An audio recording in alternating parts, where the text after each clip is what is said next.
Good morning, evening, and night, ladies and gentlemen. Episode number 11. Oh my God. I am just as surprised as you guys are, probably. Anyway, listen, today, before I start, I just want to say, if you're watching this on YouTube, please subscribe. That's it. Thank you. Today I interviewed my friend Diesel John McGrath, and we talked about cryptocurrency. We talked about Bitcoin, Ethereum, all sorts of cryptos, basically what it means for the economy, what it means for the future of money, as well as all just the different facets of cryptocurrency in general as well. I think we have this general overarching idea of cryptocurrency, and we instantly think of Bitcoin, but we kind of drilled in a tiny bit further, broke it down, the different types, their purposes, and it was really fun. I really enjoyed it. You can find Diesel on Twitter. I will tag him in the show notes. Apart from that, guys, upcoming shows, still need a place to stay in Whangarei. Still need a goddamn place to stay. 22nd, 23rd, and 24th. Hit me up. Apart from that, Line 'em Up Comedy on the 31st of October. And then I'm going to have some fringe shows coming around New Zealand. I don't really know the exact locations or dates just yet. Probably going to do something in Dunedin. Probably going to do something up in Auckland, and obviously something in Wellington. So keep an eye out for that. Apart from that, guys, enjoy the episode. Let me know what you think. Like and subscribe. And bye.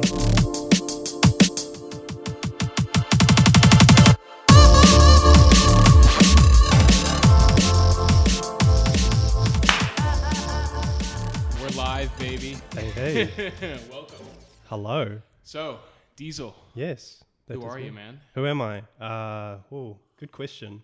It's actually a difficult question because define yourself. Yeah. I always feel quite confronted by those kinds of questions. Like, give me sum yourself up in as few words as possible. No. You can go as many words as possible. Oh God. I guess that's a good question. What's important to you? Maybe that's a better thing, right? Yeah. I when I meet people, I try to ask them what makes them happy, rather than say what do you do, because you get a different response from people, because they'll be like, no one really thinks about that, right? Crochet or. Because usually you say who are you? You instantly define yourself by your job. Yeah, right? yeah. Which I do most of the time, but I'd say for most people as well, that does not make them happy. Yeah. So with that being said, yes. I work part-time in finance. Okay. Let's just call it finance, so I can speak candidly. I'm a part-time student, so I'm actually studying up at Vic, slowly, just chipping away at that. And what are you studying? Cell biology. This is a classic, party conversation. So what do you study? Yeah, okay. What are you going to do with that? Oh, student debt. Fuck, doesn't it suck? Oh my God. Yeah, I originally have a degree in philosophy and theatre, actually. So theatre I have a theatre background. But now, this part of my life, in my later, 20s, I'm really feeling the call to want to get a understanding of science. Okay. So I thought I should do a biology degree. And that's partially kind of like what I talked to you earlier about. I'm interested in cognitive science quite a bit. And in the long term, I think that biology is going to have quite a renaissance. We're really on the precipice of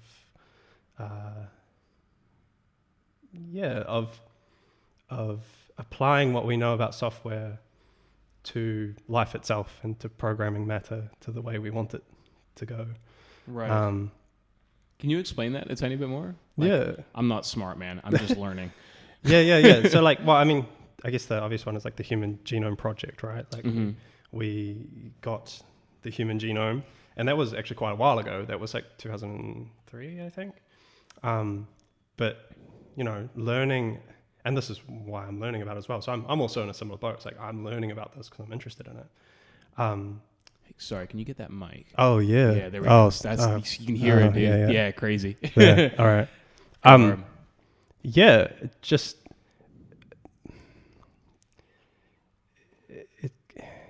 Are you kind of like focusing on like how human beings are going to be integrating technology more and more in their lives? On There's multiple things. Like I'm also feeling this, like in the back of my mind, in my heart, the kind of call to want to learn more about these things because of the way the world's going. You know, the planet kind of needs stewards to look after it. So conservation matters are something that have become more, I guess, brought to the forefront. Forefront of my mind. So I just kind of want to arm myself with knowledge about those things, you know, right? Because I don't actually know what the future's going to look like for us in a lot of ways. Pretty bleak. I mean, you know. Yo, bro, you're just going so bleak. Oh man, I'm gonna go dark. Like I'm learning how to freaking hunt. Right, yeah. Loot. See, I'm gonna learn how to loot. Loot, as in player loot? No, like just like loot. Damn. Like towns and stuff like that. I thought you were saying you were going to Mad learn Max. to play loot, so No. you could busk and go back to That would be bard good. days. Do you know what I'm thinking? Like if the world does come to like a fucking end, right? And it's like just Mad Max style stuff. Yeah.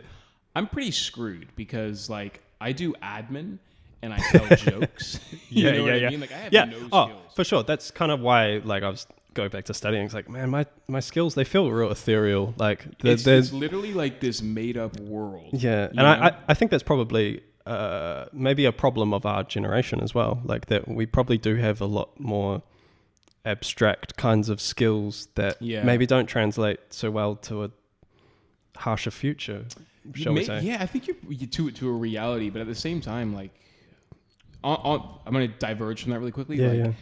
I think what's really interesting is what we're seeing now with like lockdown and COVID and like this whole kind of like shifting in the way that the economy is set up and how we're kind of looking at it. And it really blows my mind is everyone that's deemed like an essential worker, like people we need, like you're essential.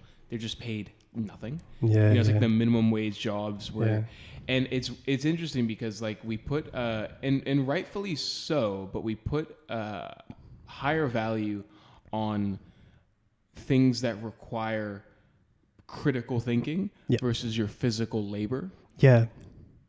And because like, it's strange, right? Because in like a perfect free market society, right? It decides, apparently it decides how to pay and allocate funds correctly based on what the free market's willing to pay. So, if you're a qualified professional, you're going to get paid more than somebody else who's less qualified.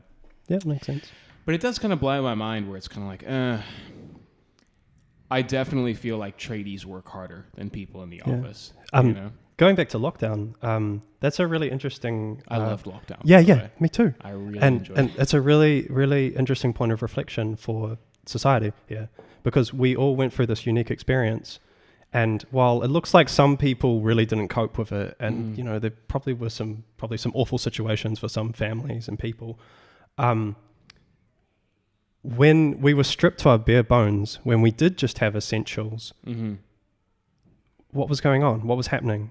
Everyone was going for little walks with their families. Everyone was kind of like just taking the time to, I don't know, play a video game or to write something or to be creative or to self-actualize in some way. Or at least that's the sense I got. Maybe I just live with rose-colored glasses on. But it does tie into the monetary system, which is, I guess, insisting upon arbitrary productivity and what we as people might actually want. We might want the room and the time and space to self-actualize. And technology is here as a kind of gravity swell that's slowly but surely it's easing the load for everyone. Do you think it is? Because I feel like people now are busier. Yeah. Because we're trying to fight it. Do you think that's what it is? So we're trying to increase our productivity with the technology rather than automate certain things out. This does tie into cryptocurrency and to Bitcoin particularly. Which is what we're going to talk about today. Crypto. But I kind of think of it like fighting gravity by losing weight until you weigh nothing. Fighting gravity by losing weight. Okay. And the thing that's losing weight is our money. Like it's trying to force a bigger number, like GDP. We're trying to get a higher score because we need a higher score. I don't know why, and we don't really talk about it. So we just do. Mm-hmm. We need growth at all costs. And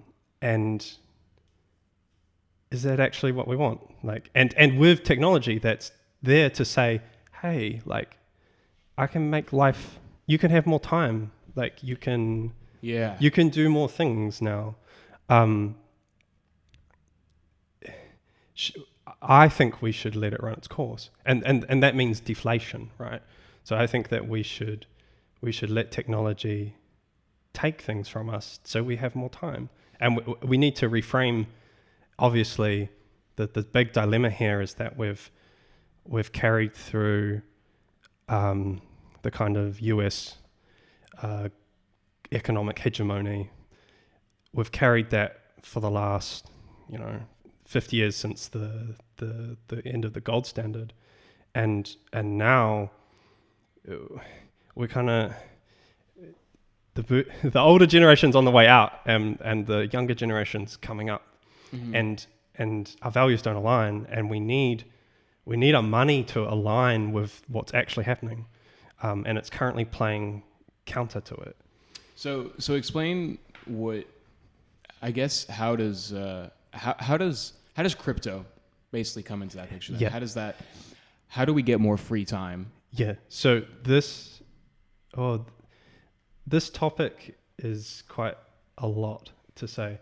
So I would split. Let's break down what cryptocurrency actually is first. So I would split cryptocurrency as a term mm-hmm. into 3 separate camps.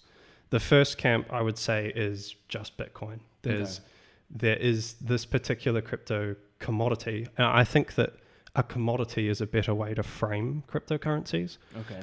They make a lot more sense this way.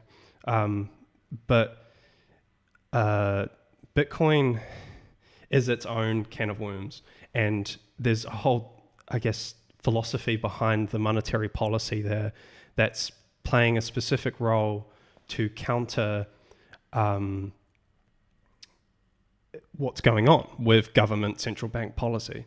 And it's kind of there as a kind of, if you screw this up too much, Bitcoin's going to appreciate kind of thing. Like, okay. And it plays a similar role as gold. As a security deposit. So people fall back onto... Yeah. Okay, so I understand where it's like gold only has its value according to what somebody else is kind of really willing to pay it, because its practical uses are almost none, right? Is Bitcoin similar in that sense? Because where can you spend Bitcoin? I mean, it was AliExpress. You can use your Bitcoin. Yeah. But like, where else? I just wonder where it derives its like value. There are lots of places you can actually spend it, like online. I would say that.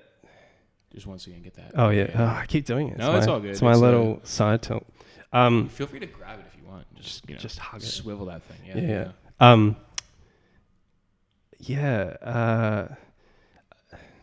Because it seems to me, when I see the price of Bitcoin currently, like it's like 16,000 NZ dollars. But the market cap of Bitcoin is only 200 billion. Okay. So it's the size of the New Zealand economy.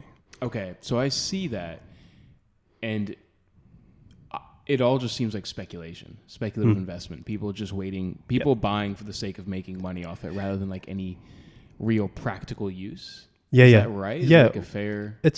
I would say the market is currently inefficient. Okay. So aside from Bitcoin, that is, Bitcoin itself, its monetary policy is that there are 21 million in total. Mm-hmm. That's the cap. And so the cap is what qualifies it, shall we say, as sound money rather than unsound money, which mm-hmm. is what we currently, we actually pay for things for. And the commodity itself is it has a price floor, which is the amount of electricity that is expended to mine it. Sure. So it's similar to gold in that kind of analogy. But then also there are other things such as the halving. So the stock to flow, and that's what makes for sound money, is that it's the amount that comes into the total relative to what the total is. And it gives it a kind of scarcity. But the amount that's mined in short, it halves every 4 years. So we recently just had a halving in May. And the last one was what preceded the last mania phase during 2016, 2017. So halving is, let's say we have 21 million. Yeah. We now have It was about 10.5. It's like 18, I think, is how many are in circulation. In circulation. 16 to 18. And then the next halving that we have, it goes down to like 8 or Yeah. 9. So I can't remember the exact figure. I think it's like 25 a mined or so. Okay. And then it halves to like 12.5, and then that halves to 6.25. So it just becomes more difficult to mine. It becomes more scarce over time, every 4 years, until it reaches its cap. And that essentially increases the price of Bitcoin, right? Because the theory goes, because all you're talking about is math, right? Sure. Like the theory is that, as you reduce the supply and the demand increases and it becomes more scarce, it should appreciate. So what's, first of all, like what's the difference between somebody just hoarding all of the Bitcoin and just hoarding all the money? Well, I would argue that the only thing you should do with Bitcoin is to hold it. Right. Because well, then what's the point of it? The reason why that seems like such a strange thing is because we're conditioned to living life the other way. So we're used to being told that we need to spend our money because our money loses its purchasing power. And we also don't value the time value of money anymore because interest rates are on the floor. So if you go and get a savings account now, what's your interest rate? It's dog shit. Exactly. It doesn't even beat inflation. Yeah. So it's restoring the time value of money, or at least it's one of the only things that is currently going to do that for you, right? So you're saying just hold on to it and then let it appreciate in value? Well, yeah, you could.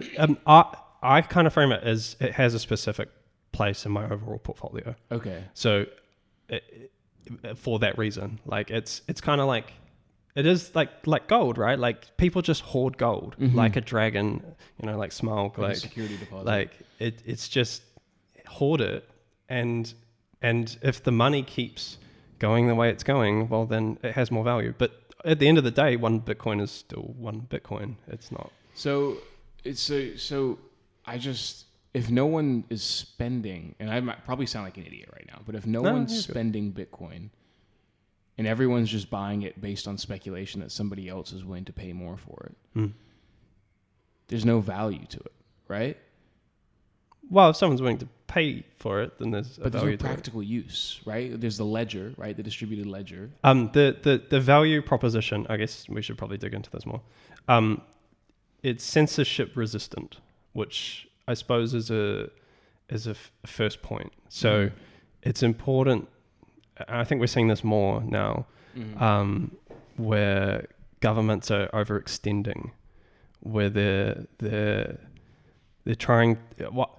If you think about the current financial system, over the last 50 years, we've adopted this kind of surveillance framework. So when you make a transaction on your credit card or whatever, you can know for sure that if someone wants to go looking for that, they would be able to do that. And most importantly, they could freeze your things. So if the bank failed or if whatever, you don't actually have an option to get your money back. And so Bitcoin is sovereign. Sorry, once again. Sorry. Just doing my little tilt. Feel free to bring it. Maybe I'll try over here for a little bit. Yeah, there you go. Get that angle. True. Nice. Yeah, there we go. You can twist it and adjust it a tiny bit there. Okay, but carry on. So you're saying. Yeah. So, hello. Nice. Yeah, it's sovereign. So you and this is I would say the older generation don't really get this nuanced point because they say, I can't hold it. I don't care. Like, what's that about? Like, if you can't hold it, it's not real. But our generation have grown up giving value to non-physical items for a while now. Like, I remember playing RuneScape. Like, if you got a dragon simi or something, or if you got a party hat, or if you played a game and there was an item, you got the best weapon in that particular game, even though it didn't have a monetary value, you assigned value to that thing. Like, you were like, I got the main loot. Like, I got the rare, or I got the epic, or the legendary. But those, even in that game sense, right? those things have a practical use and that it allows Yeah, you yeah. to play the game better. Yeah. But with Bitcoin, It's primitive. It's rudimentary. yeah. So it's all practical it's doing, uses. yeah, and this is why I guess I would say I'm 'Cause I very understand- pro Bitcoin, Uh-huh. but I guess I'm less interested for a lot of what you say here. Like it doesn't do much, right? Yeah, so I understand with like other systems, like with Ethereum, right? There's a software that uses the coins themselves Yeah. to power the software, and the software has practical uses. Yeah. So I can understand where if you have this kick-ass software that things are run off of, I understand that Ethereum would therefore have a value because in order to use the software, you have to use the coin. But with Bitcoin, it just seems like, it's just I guess no probably practicality. the other thing to say is that because we call these things cryptocurrencies, we kind of muddy the waters a little bit. Mhm. Fundamentally, what we're dealing with are networks. Mhm. So Metcalfe's law states that the value of a network is like the square of the number of users. Okay. So if it's me and you in the network, the network value is 2 times 2, so it's like 4. Sure. But if we add someone else into the equation, then that grows 3. and so on and so on and so on until the network is massive. Mhm. It's kind of like that, and I kind of think of it like, and it's because it's so different to what we're used to that it's kind of like a paradigm shift. Like you can't imagine just having your money and every time someone decides to use the New Zealand dollar for the first time, your New Zealand dollar just gets more valuable. Like right. But I guess that's where I'm trying to wonder, use the New Zealand dollar. Well, that's the thing. Like, also, you can use it. There's nothing to say that you can't use it. Mm-hmm. You can. You definitely can. And there are scaling solutions. I mean, we could probably... That's an entire different discussion about whether those actually work or whether they're effective or if they're centralized or whatever. But just because the thing is like incentivizing you to do nothing with it doesn't mean you can't spend it. You can actually... Imagine if on a long term, we actually did value our money so much that we did choose with consideration what we spent it on. Like, rather than just, throw it out there because we're getting paid lots. It is a bit of a different way to live and a different framing. That being said, I'd like to just put Bitcoin there in its own little box. There are 2 other spaces which I think are relevant. So the second is the current kind of fad, shall we say, which is DeFi, decentralized finance. And that's found its roots on Ethereum, like you've previously mentioned. I personally find this the least interesting thing that's happening in the crypto space. And then there's a third. So, and this third part is not getting much coverage, but I think that it's the long-term staying potential of the space, and that's the 4th industrial revolution. So it's what's happening now is that we, the internet happened in its own advent. We had email and the like, and the television happened in its own time and space, and the radio and electricity and all of these things, they all got their time, right? But now the next decade ahead of us, we're having subsequent things happen all at once. So we have AI, we have, like we say, blockchain, we have genomics, we have renewable energy, we have automation, we have robotics, like we have the Internet of Things. So now your things are getting internet connectivity, and they need a shared language. They need a way to communicate to each other in a secure fashion. And currently, the internet is not up to the task. Because have you seen the Social Dilemma on Netflix? Did you watch that? Yeah. So great. Cool, sweet. Highly recommend. Yeah. I watched. Yeah. Amazing. That's perfect. Because you'll understand the problem now. Have you seen The Great Hack as well? Can you remind me what The Great Hack is? It's a similar thing, but it's about Cambridge Analytica. I have seen the first portion of it. I haven't seen the whole thing. Yeah. So So we understand that the internet is now modifying our behaviors, right? Mm-hmm. It's exploiting us. We are the product. Mm-hmm. If you think about it, if we want to transition to an Internet of Things era where everything has connectivity and we have self-driving cars, we need to know that those things are secure. And we just need to know that, right? Like we can't just like, oh, it's kind of secure. Like, no, it just needs to be secure. Right. What I've come to understand, and this is actually quite a minority position within the cryptocurrency space because of the obsession with DeFi, is that I believe Bitcoin's source power, the energy that is mining Bitcoin, that same energy can be harnessed to secure the Internet of Things. So it has a double purpose. It's not just sound money, and that can sit in its own space, and it can stay there. And in my opinion, I don't think Bitcoin ever needs to change anything. It could be expensive to move it. It could just be this global gold savings account that people store. And yeah, like you say, it on the assumption that it appreciates.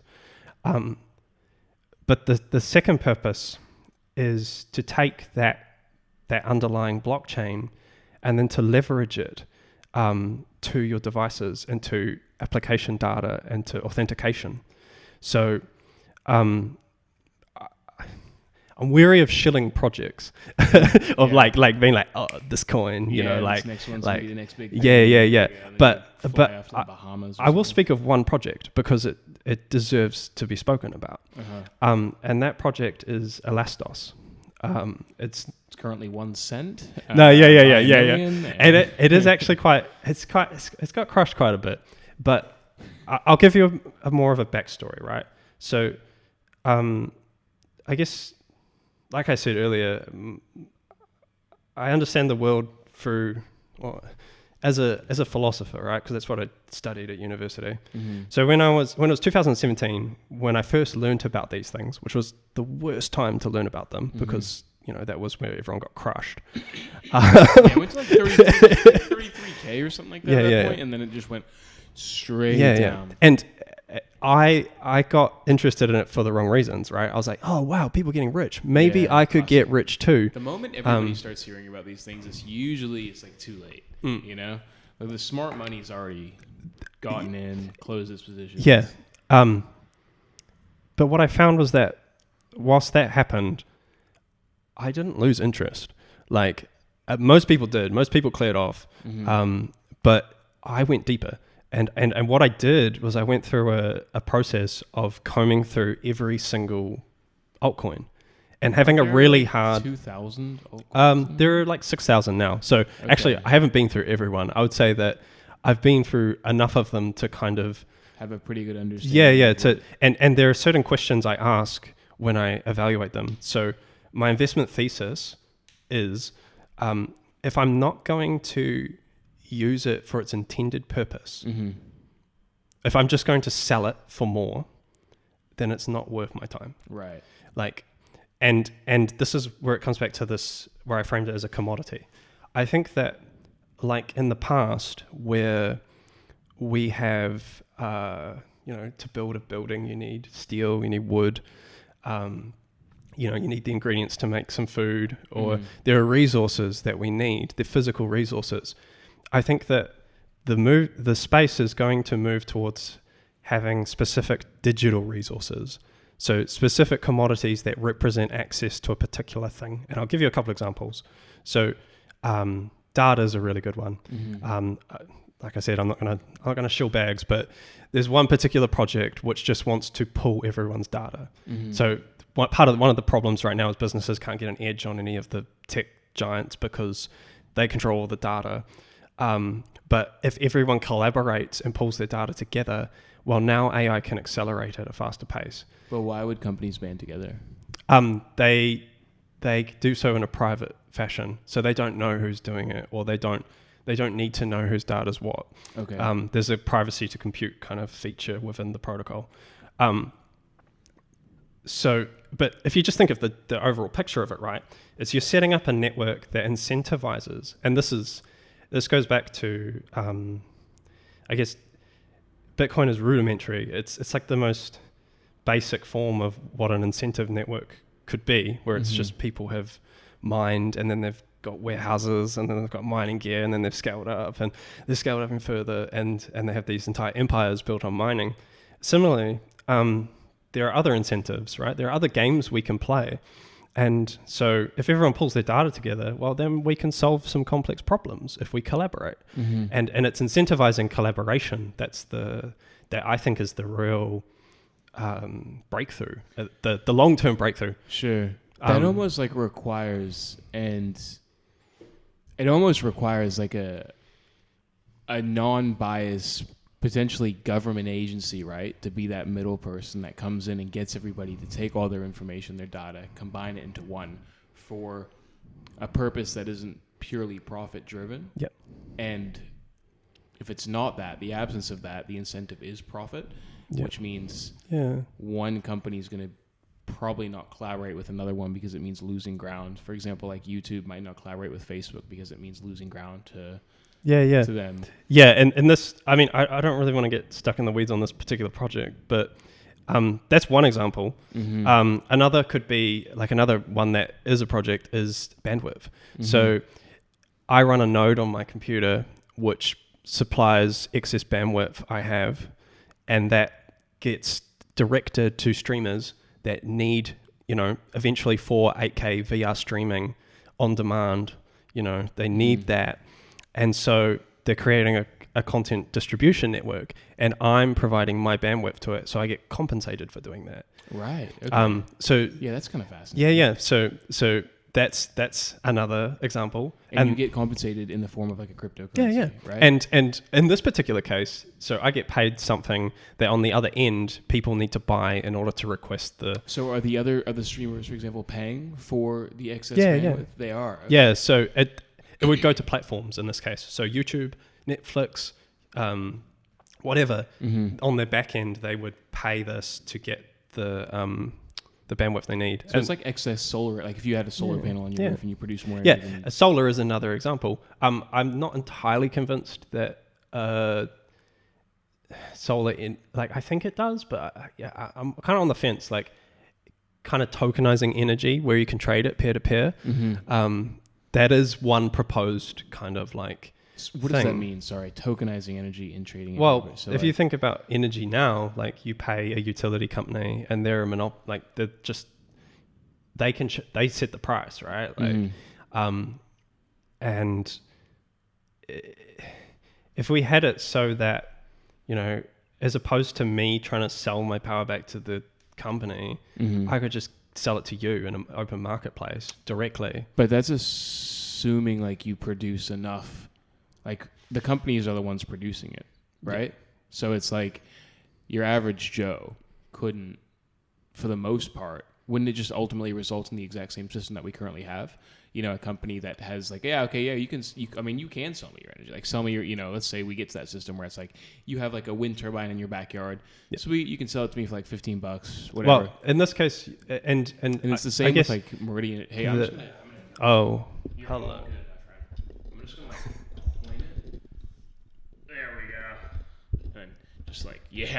I can't even see you now. Hold on, that's weird. Yeah, I was like, that's actually making me cross-eyed. I looked at it, I was like, whoa. That's cool. I guess part of the whole movement is the removal of middlemen. Yeah, which I totally get. So you're saying could a middleman emerge as a kind of natural phenomena of that system? I'm saying wouldn't they by default?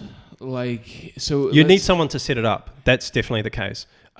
Yes. So you've got to have someone that has the technology, someone that has and it does have a kind of that has a commercial element to it. It's like I said, I don't have a particular opinion on the energy. Sure. Yeah. Just as an example, but yeah. And then another one I'm particularly interested in is AI. So to name a project, Singularity Net, which is isn't that like the Skynet? Isn't that kind of like the next? I've heard about this where it's like the next thing. It's Dr. Ben Goertzel's project? Do you? I don't know. Oh, yeah, he's just this. Oh, he's hippie guy, cool hat, John Lennon-esque glasses, I suppose. Great guy. Yeah, he's awesome. Was he on The Social Dilemma? No, but he's been on Joe Rogan. Okay. But his project. So he's been working in the AI space for his life. Sure. Like he's the father of the term artificial general intelligence. Mm-hmm. And his theory is that the only way for us to get to the next level of AI is to create an incentivized network. So he's incorporating blockchain into a network of AIs to form a kind of meritocracy. Mm-hmm. So you have all these different. So I think a really good analogy is if you think of an organization, like all the people, and we have actual research on this, but the people that each individual of an organization has a certain IQ, say. Mm-hmm. But if you put everyone together, the organization itself has a kind of super intelligence. It has a greater IQ because of the fact that everyone's kind of coming together in this hive mind. And that's the same principle with SingularityNet, is that you could get all these specialized narrow AIs, like, the one that plays Go, or the one that's going to extract the audio from your video, from your music, or whatever. And then you just form a society of those AIs, and you let them outsource work to one another and exchanging value. And then emergent from that is a kind of generalized intelligence, because general intelligence is the ability to generalize, like to apply what you already know to something new somewhat adequately. Okay. Sure. Yeah. So that's what makes us generally intelligent. I can learn how to type, and then I can take that to a typewriter. Yeah, exactly. You'll have this intuitive. So it's kind of like combining all the systems that are currently in existence, and then from that also to get to super intelligence is kind of taking the same principle and then working it again. Yeah. Yes. Okay. And that's to me, I was like, wow, that's kind of, it is quite intuitive. Like that makes sense, right? Like, as a layperson, I can follow that kind of logic. And so that's one other application. Do you not get nervous about just getting phased out of the world? Phased out? Where it's just AI just decides to... Well, in this case, this is the only way we'd get a benevolent option. So currently AI is in the hands of big tech, government, and you know that they're gonna use it to sell you more things. The intentions of it are not so noble. And what we could be using AI for is just so much richer.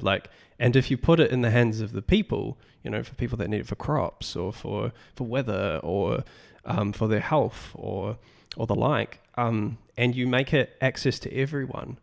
So not just a specific class within the hierarchy of society. If you make it open, it's more democratic, and AI should. I think it should be that way. If we're going to give it a go.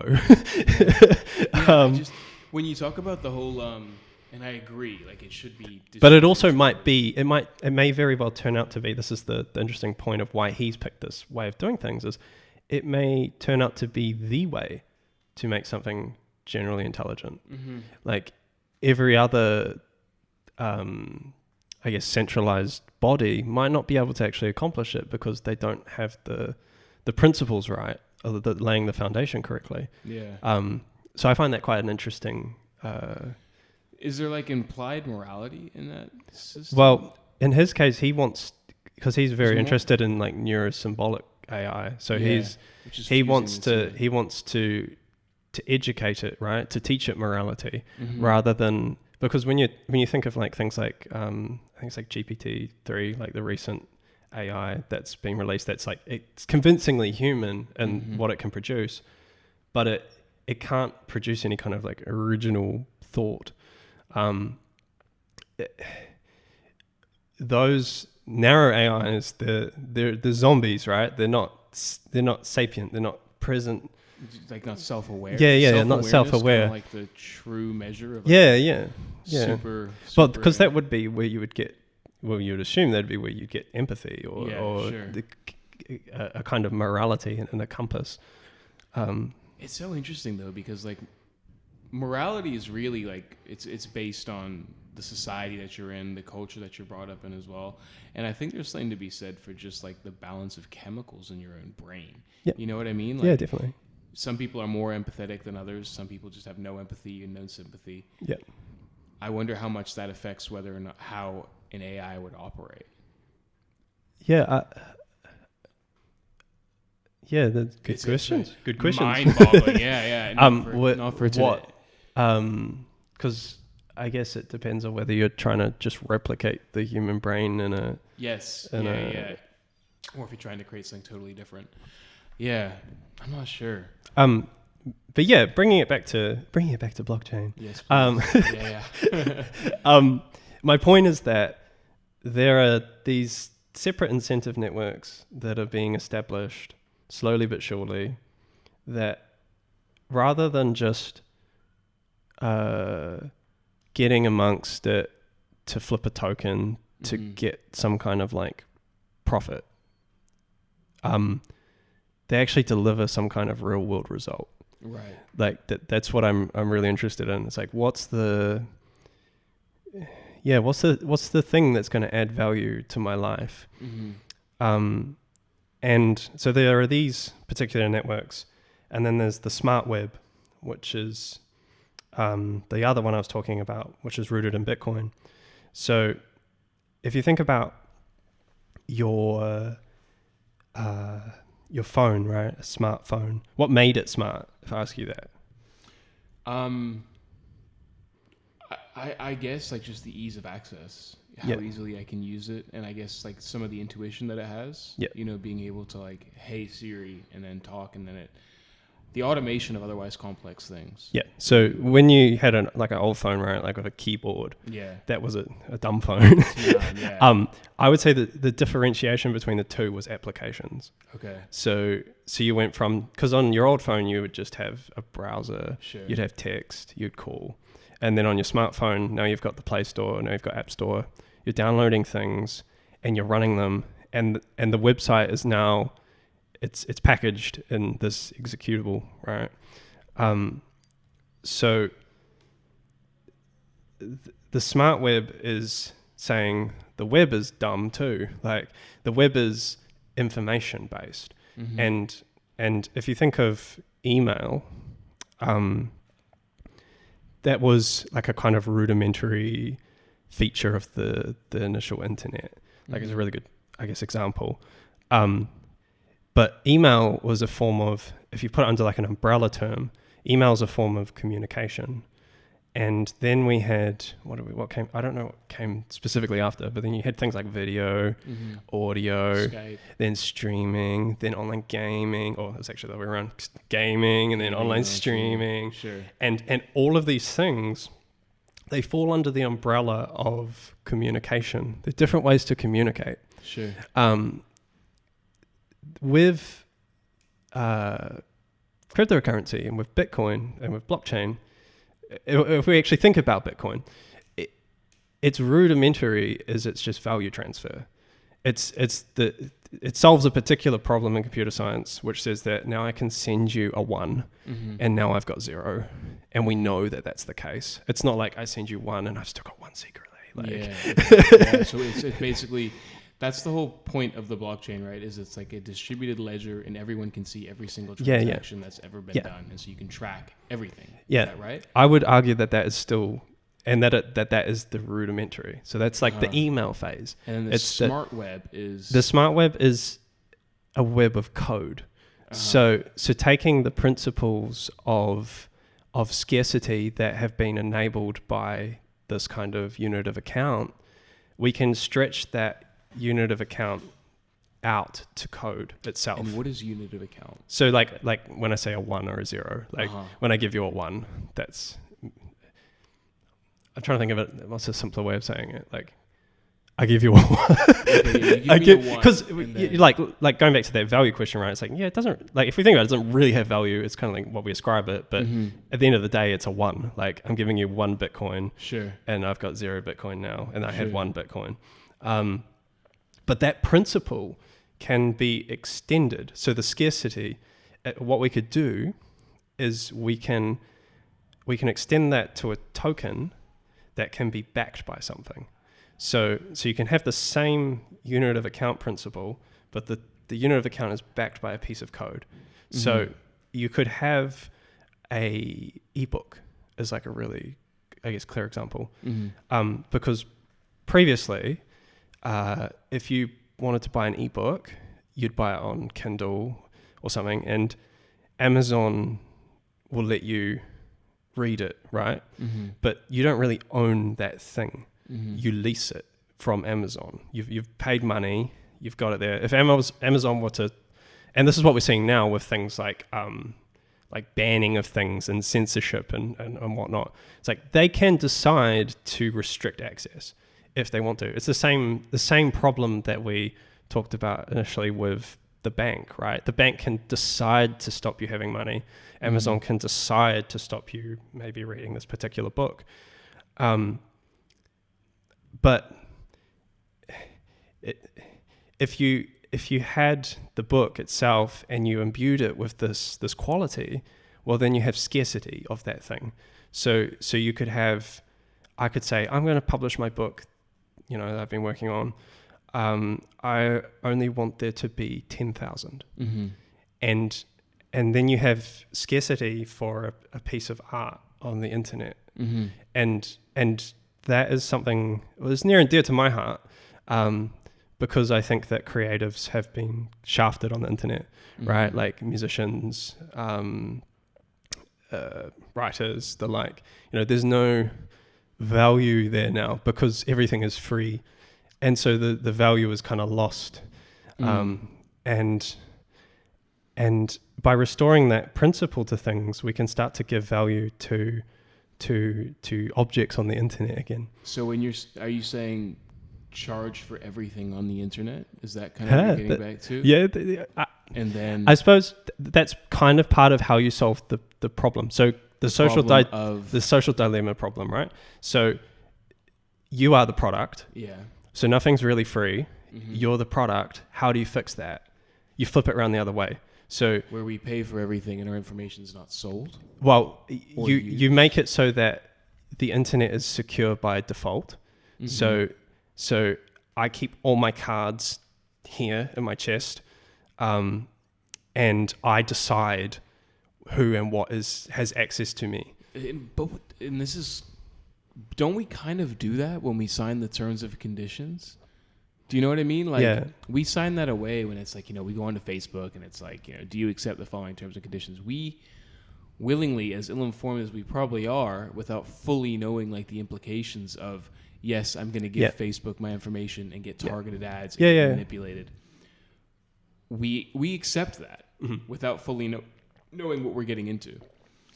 And so what you're saying is... Well, you would, in this case, you would also have the option to recount it. So you could take it back. You could take it back, and that you've taken it back. Right. So it all comes down to having... So if you think of the Bitcoin blockchain, what you need to add to it is a decentralized ID. So you need a universal login, and now everyone has an identifier, and everything can have an identifier. So every fridge, every microwave, whatever, it's all got an ID, and you control it. So as long as those IDs are synced with your ID, when you make a request to the network, you have the authority to interface with that thing. So smart homes are a really good example. So currently everyone's like, oh, I want an Alexa, or I want, I want a smart garage door. Are you essentially requesting authority from...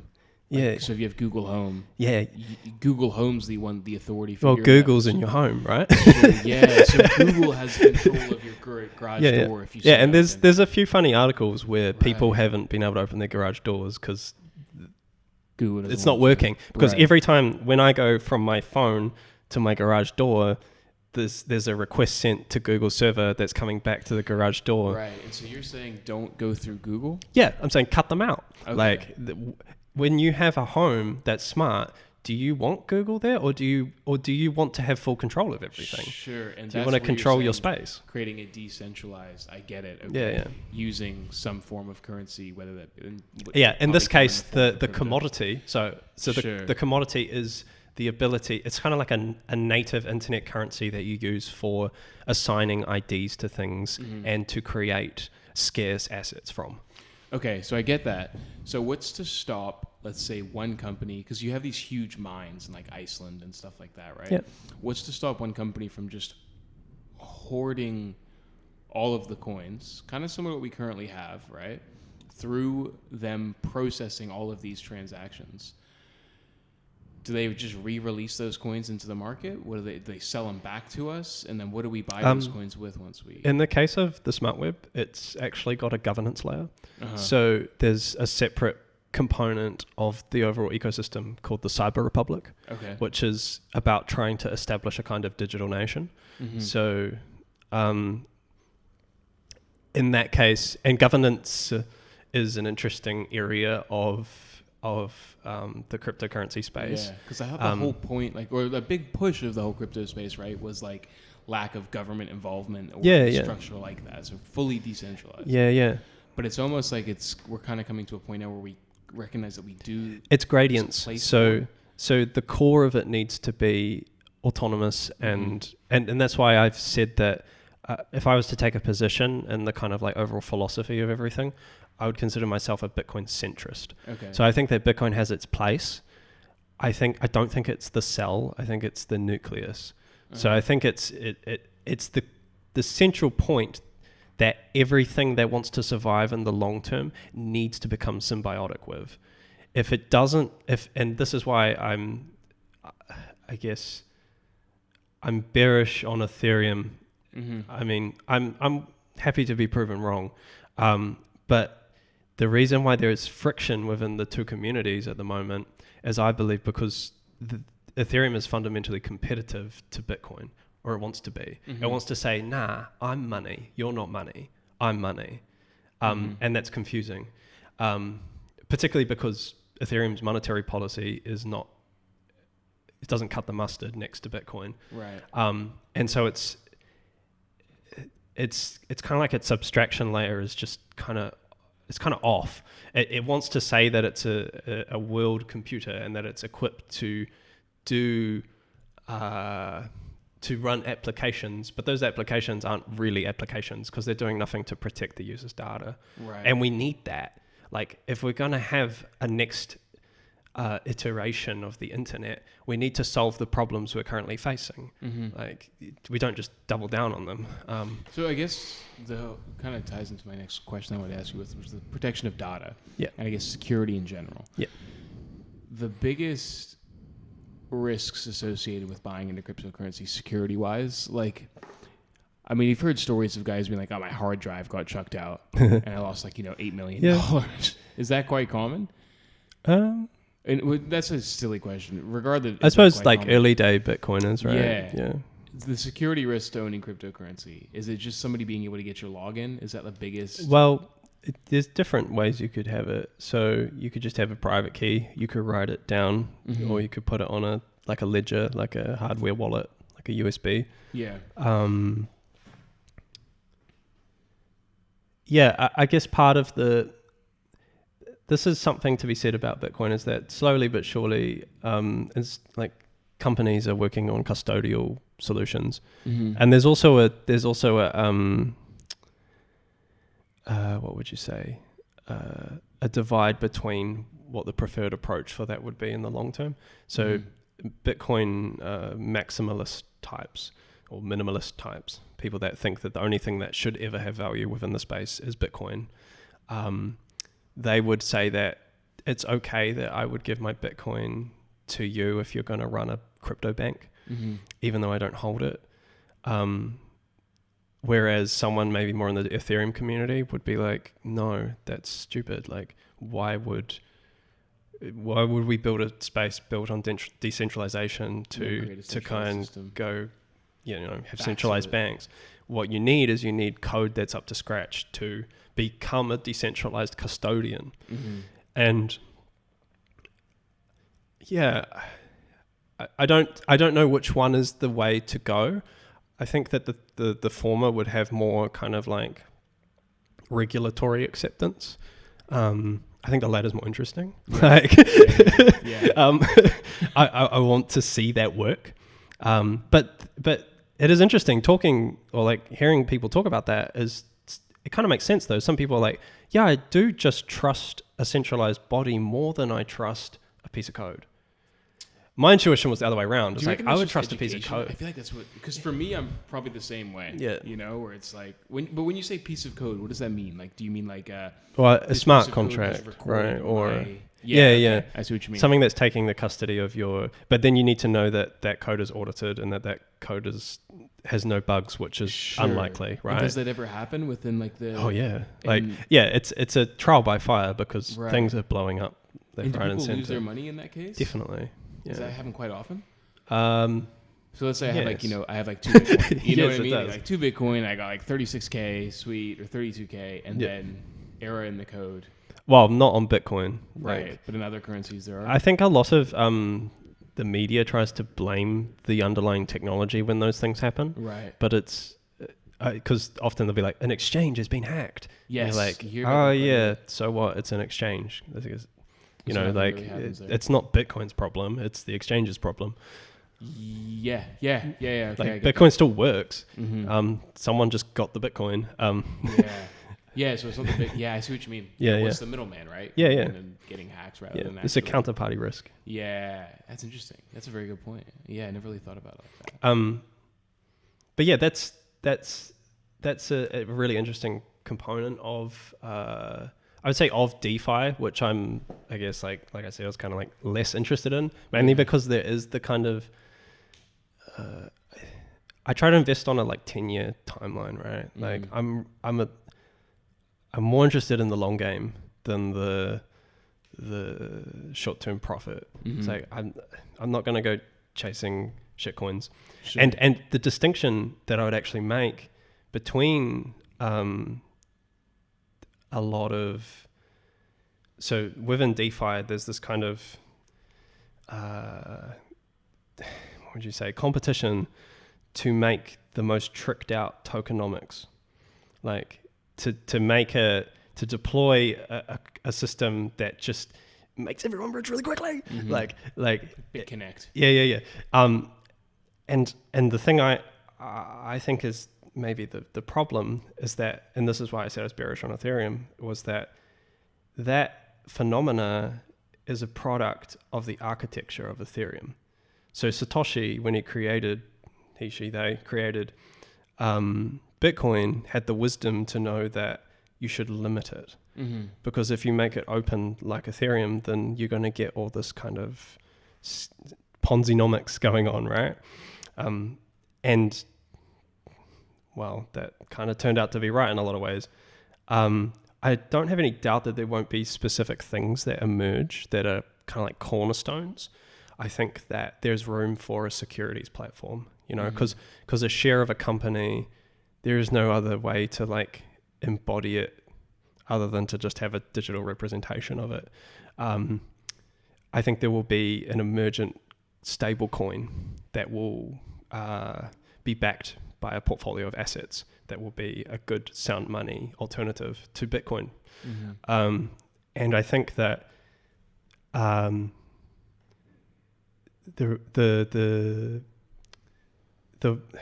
these kind of Ponzi-nomic experiments, the reason why they are they won't have long-term staying power is because they missed the point about what the purpose of a token is. Sure, and I think that's what you were talking about, right? Yeah. So have real practical use. Yeah. So so there will be specific resources.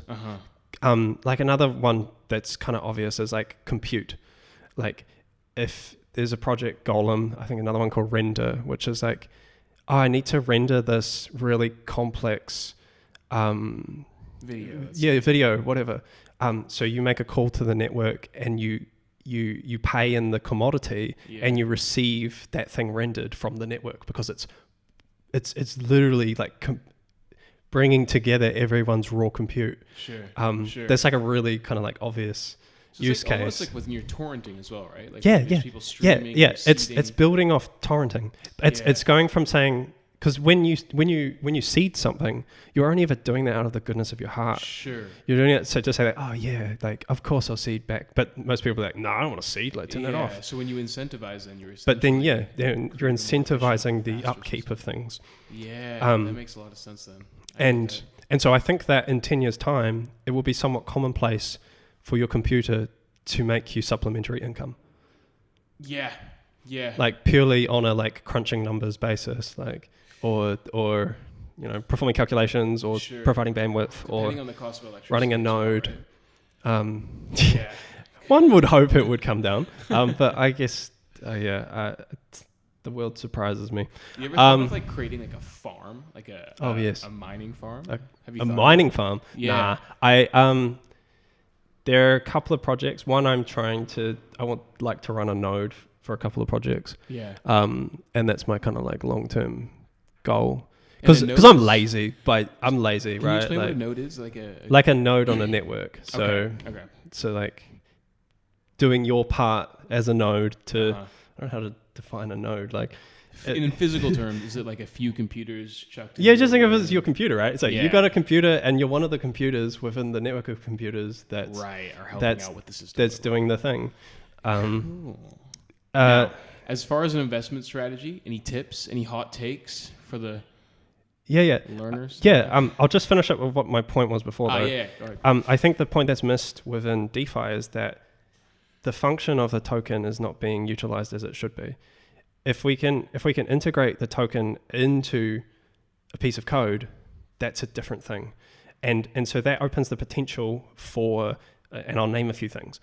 You could have scarce books on the internet. You could have scarce music. You could have scarce games. You could have scarce videos. And by that, I mean, not only are they finite, they're in your control. So wherever you are on the planet, because this is where we need to move to. Your computer, that's a Mac. It runs Mac OS, right? That's an operating system. That Mac can't really talk to the Windows PC over there or whatever. Like they have a compatibility problem. In the future, if we're going to have internet everything, we need a common language. So we need a network operating system for the internet itself, because that's what's currently missing. That's what's leading to the data exploitation problem. So you're being exploited for your data because the architecture of the internet is flawed fundamentally, and it's allowing for this data king monopoly to arise. And you can't blame them because they just see that that's what they can do to make profit, right? It's humans going to human. The way you change that is you need an operating system for the internet, so that when I log in with my ID, I know that the network is framed in such a way that it's decentralized and traffic, everything is blacklisted by default, but then also, regardless of what device I have, I can access my assets. So it doesn't matter if I'm on my phone, if I'm on my TV, if I go over to the UK and I go on some random person's computer, I can just, input in and receive, like, oh, I want to watch that movie that I own, or I want to play that game I own. And it's not about what, like, specs, like what, it's less about what your operating system is and more about just tapping into the raw compute of the device. So it's almost like, and that's where you come in with your scarcity thing. If I release 10,000 videos, that video is registered on the system to my name. Yeah. It's not physically on my computer, but that essentially assumes that everything relies on being connected to the internet, right? And that like without, for sure. like without the connection to that internet, my computer is essentially useless. Is that right? Because like, what's to stop me from like getting that video, just downloading it onto my computer? Well, that's an interesting point, right? So I guess maybe one of the things we've learned from the Netflix phenomena is that people do want to pay for things. Like if it means that you have it all in one place, or if it means that you have control of it, or if it,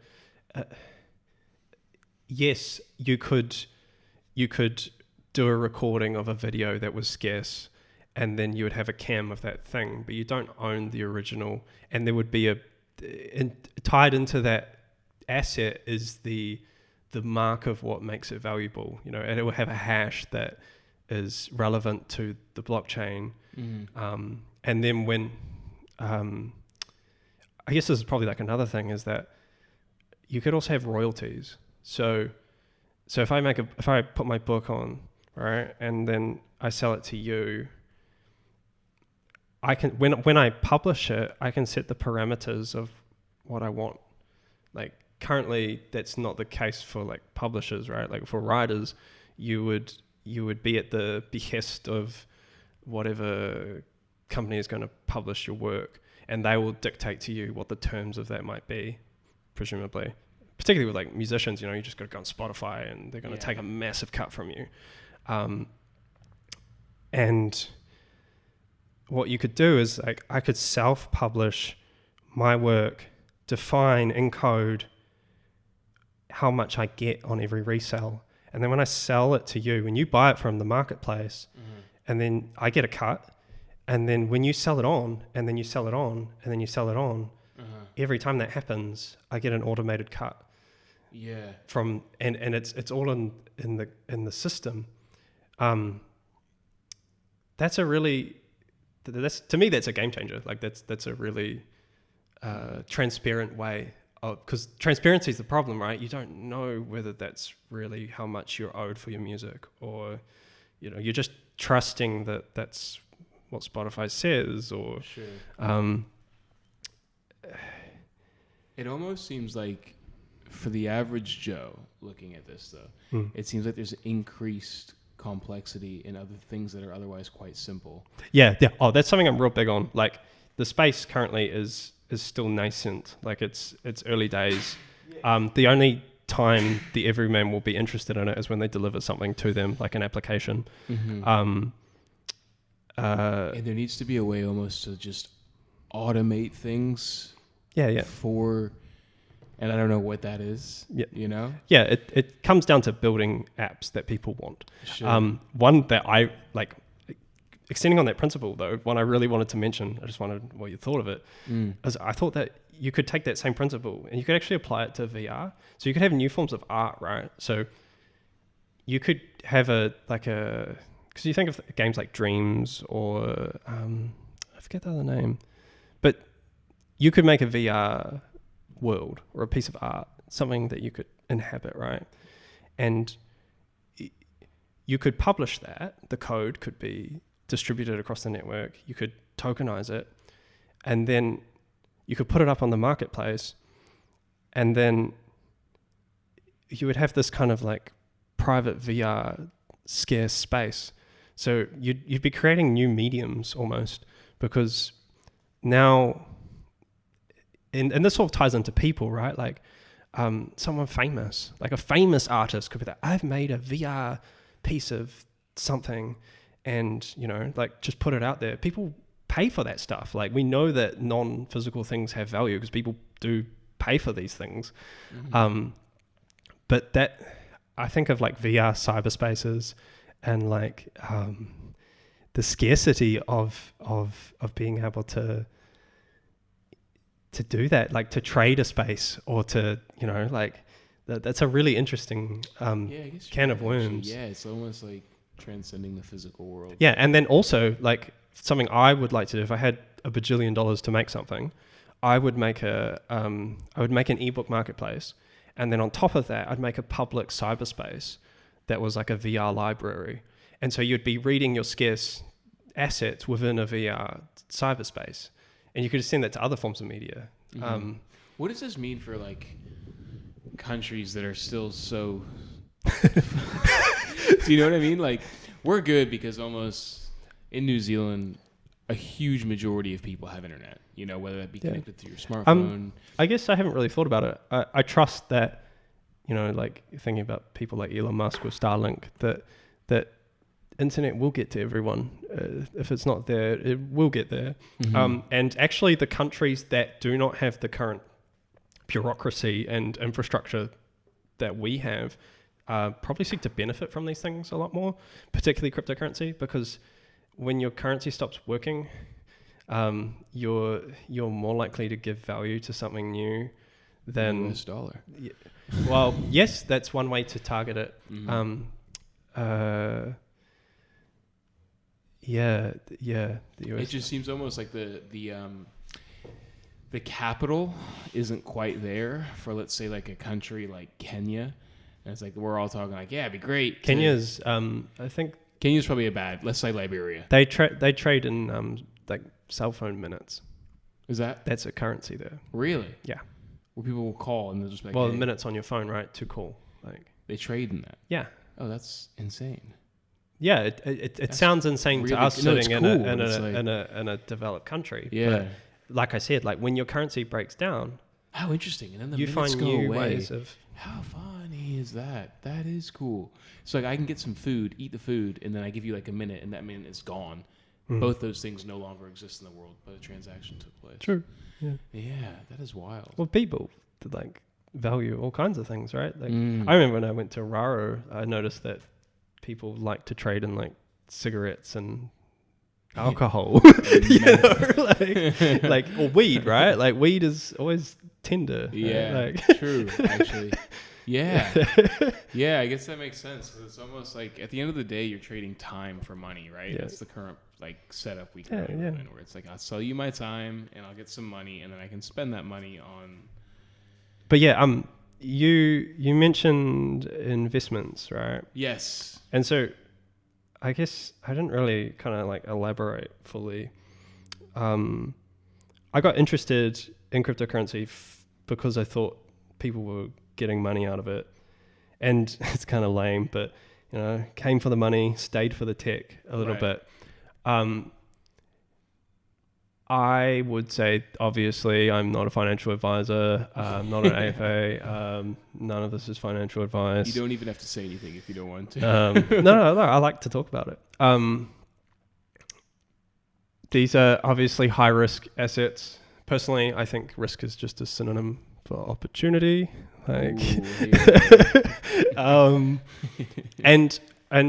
I make some assumptions. So my assumption is, and it could be wrong, you know, but my assumption is that this is the only inefficient market left on the planet. And by that, I mean nothing's really priced properly. Okay. Well, I mean, actually, when I say that out loud, I'm like, stock market's kind of priced a bit weird. It blows my mind. But my point is that it's so covered that if, you know, like you can't find Tesla, you know, like everyone's, oh, there it is right there. Like they're leaping on it. There's the institutions that are already doing. Yeah, like there's just so many people that are combing through penny stocks and the like. Of course, yeah. But in crypto, it's a different story because it's not taken seriously yet. And based on what I've learned about fundamental analysis, like really asking that question that I mentioned earlier, which is, if I'm not going to use it for its intended purpose, is it worth my time? Sure. And when I ask that question, I only find there's only a handful that are actually worth my time. What I learned from that is that those things aren't actually appreciated within the space. The space is chasing like value, right? That's where it comes in, where there's a practical use. Yeah, and by inefficient, I mean that things are not priced as they ought to be based on their value propositions. And I kind of look at the current cream of the crop, like the FANG stocks, Facebook, Amazon, Netflix, Google. I look at them and I think that even though they're the dominant force, like all tech story, you know, they're ripe to be disrupted. Like they need to be disrupted. And so I invest accordingly. The way I think about it, if this is helpful to anyone, I think about my positions based off network percentages. So I don't think about how much money I've put into something. But rather how much of a network you get. But what is the percentage of the network that I hold? Because if I make an example, if there's something out there, like let's say I wanted to hold 100,000th of a network, that puts you in the, you know, like you're in the top 100,000 people that could ever hold that amount of that resource. And I do think of them as resources. And I also think of them as some of them specifically as, and probably most of them as, enabling passive income. And I like to be early, because if you're early, then you're the, you get the biggest reward. It's asymmetric. But if you think of Bitcoin, to be in the 100,000th club, you would need to own 210 Bitcoin. Yeah, which is a lot of money. Huge. Now, for an altcoin that's like a $10 million market, I'm not going to advise any particular coins, because most of them are trash. Yeah. But let's just say you wanted like a 10 million cap coin. Well, to own 100,000th of that, it might cost you like $100. Yeah. Sure. Like it's an asymmetric. It's almost like an asymmetric bet, right? It's like this either goes to zero, or it delivers on its value proposition. And the value of your coin just goes to yeah. And if it becomes a dominant force in the world, and that's just the other thing to think about, is you're not investing in shares. You're not investing is it's a weird term to actually use for cryptocurrency, but you're supporting a network. Yeah, you're owning a piece of a protocol. Sure. And in some cases that's kind of like a toll bridge for a particular protocol, right? So you get a cut, and it's rather than Visa getting all the money, it's everyone gets a little bit. Yeah. I really like that analogy, because it really does kind of emphasize the fact that you're buying a tool, essentially. You're buying something that can build on or be used. Whereas I think when you come into investing, you're buying into a company, but that you have no say. You're not really supporting it. You are supporting the development of that company, giving them excess cash to make other decisions. But it's almost like you have a more hands-on and involved role when you're buying into a crypto versus when you're buying into a company itself. Yeah. You know what I mean? Yeah. That's wild. Yeah.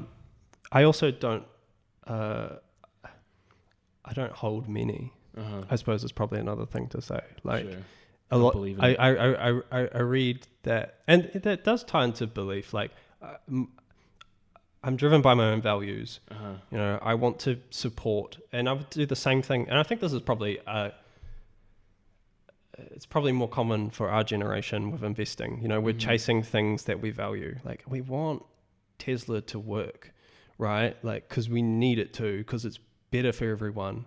But the older generation, they might not think that way. They're just like, but it's very the oil companies pay a good dividend. It's like, I don't care about the good dividend from the oil company. I just want to support what's better for the world. We're in a very fortunate position to be able to do that as thematic investing. Yeah, but also it's like we have the ability to think for for community as a whole first. And that's what cryptocurrency is really ultimately a champion of. Sure. It's to say that we can collaborate on the complex problems, and everyone can get a slice of the value.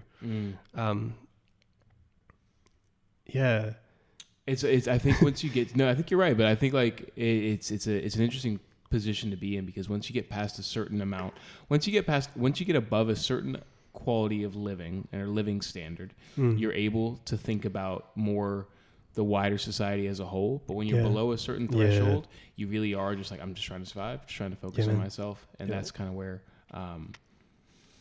And the distinct thing is that everyone that's in that space is subject to the particular game that's been set up. Yes. So they're using fiat, which is now losing its purchasing power. The difference between Bitcoin and I think in enough time, like maybe in 100, 200 years, humanity will look back at this time and say, why were the humans playing with the money? Like, what gave them the right to,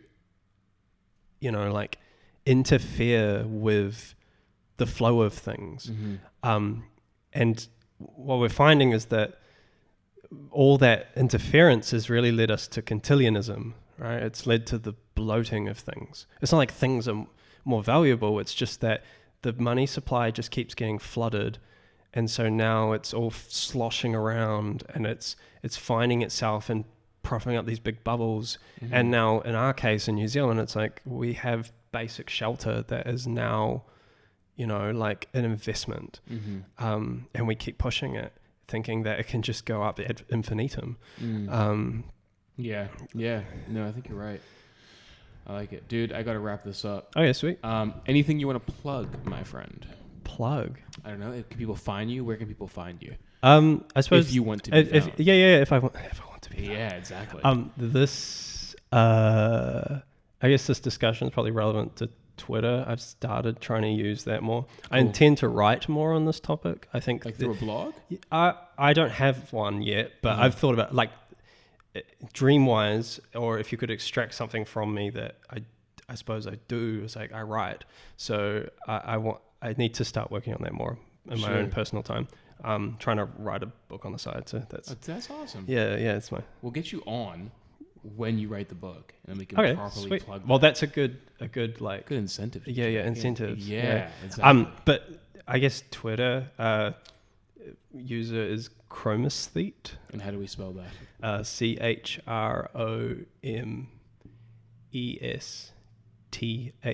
You heard it here. Oh shit! I've already fucked up. Do that one more. Oh my god! I'm a fucking idiot. CHROMESTHETE. I think that's right. You heard it here first, ladies and gentlemen. Yeah, and always happy to talk to people about these things. Like, thank you for having me. Well, dude, I appreciate it. And I definitely learned something today. Cool. Gavin learns. Yeah. Cool, man. Thank Excellent. No, you're welcome. Alrighty, guys. Hope you enjoyed it. Once again, like and subscribe. Any questions, fire them through. Let me know what you want to hear. Enjoy. Thanks again. Bye.